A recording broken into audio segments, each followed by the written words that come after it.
E aí, galera do QG Resolve, tudo bem? Hoje nós vamos fazer uma questão sobre o módulo de Revolução Russa que nós discutimos lá no nosso curso intensivo. Eu gosto muito do enunciado dessa questão porque trabalha pontos que servem para uma discussão mais ampla a respeito da Revolução Russa, suas características e seus efeitos. O enunciado é, na verdade, um trecho de um famoso livro do historiador inglês Eric Hobsbawm. Eu queria que você desse uma olhada com cuidado, tá bom? Vamos juntos. Ele diz assim: existem épocas em que os acontecimentos concentrados num curto período de tempo são imediatamente vistos como históricos. A Revolução Francesa e 1917 foram ocasiões desse tipo, e também em 1989. Então, Revolução Francesa eu sei que é 1789. 17, Revolução Russa. E 1989, isso aqui foi o ano da queda do Muro de Berlim, sinal claro da desarticulação do socialismo real. Em 1991, acaba a União Soviética. Então esse é o panorama que está sendo trabalhado. Como que esses episódios, que são episódios que acontecem num curto período de tempo, eles são imediatamente entendidos como históricos. Aqueles que acreditavam que a Revolução Russa havia sido a porta para o futuro da história mundial estavam errados. Volta para cá.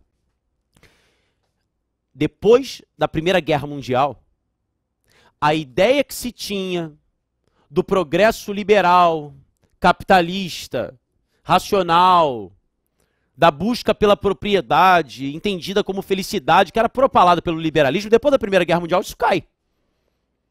É como se depois da Primeira Guerra Mundial, o homem olhasse e dissesse: isso é progresso? Os milhões de mortos? As trincheiras? Depois o desemprego, a fome com a crise de 29?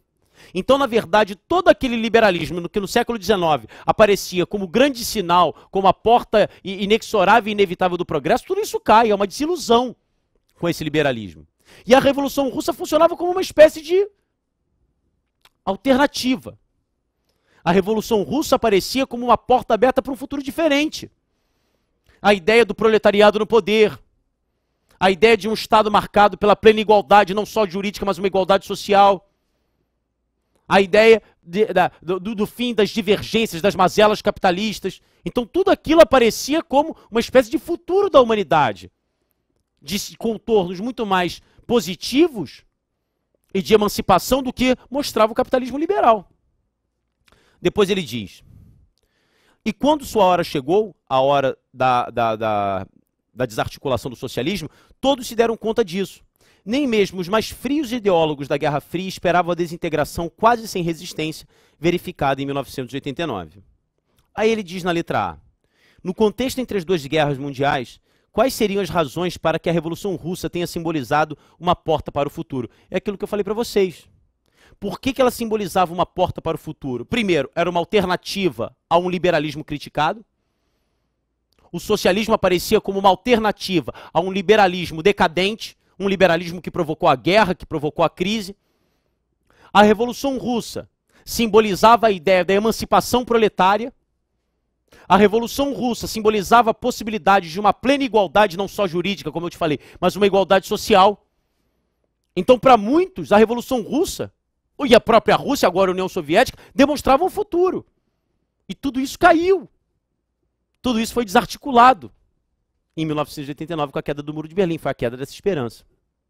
Olha a letra B.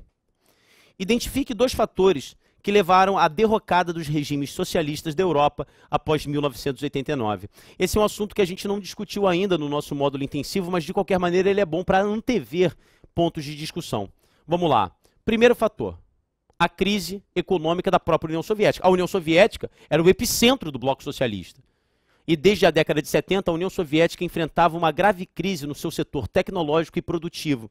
Então a União Soviética, na verdade, passando por essa crise tecnológica, por essa baixa produtividade, ela perdeu o controle e a influência que tinha sobre o restante do mundo socialista, notadamente o bloco do leste europeu. Então um dos fatores seria, na verdade, o enfraquecimento econômico e tecnológico da União Soviética. Um outro fator que eu gosto muito seria a emergência de movimentos nacionalistas. Vários movimentos nacionalistas nos países que compunham a chamada cortina de ferro, esses movimentos eles começam a exigir liberdade, democracia, pluripartidarismo, e começam a denunciar que a estratégia socialista autoritária ela não tem mais vez. Então seria um segundo fator também que poderia ser analisado como motivação. Tá bom? Não esqueçam de dar uma olhada na nossa discussão sobre a Revolução Russa no módulo do intensivo. tá bom? E depois volta aqui no QG. Um abraço.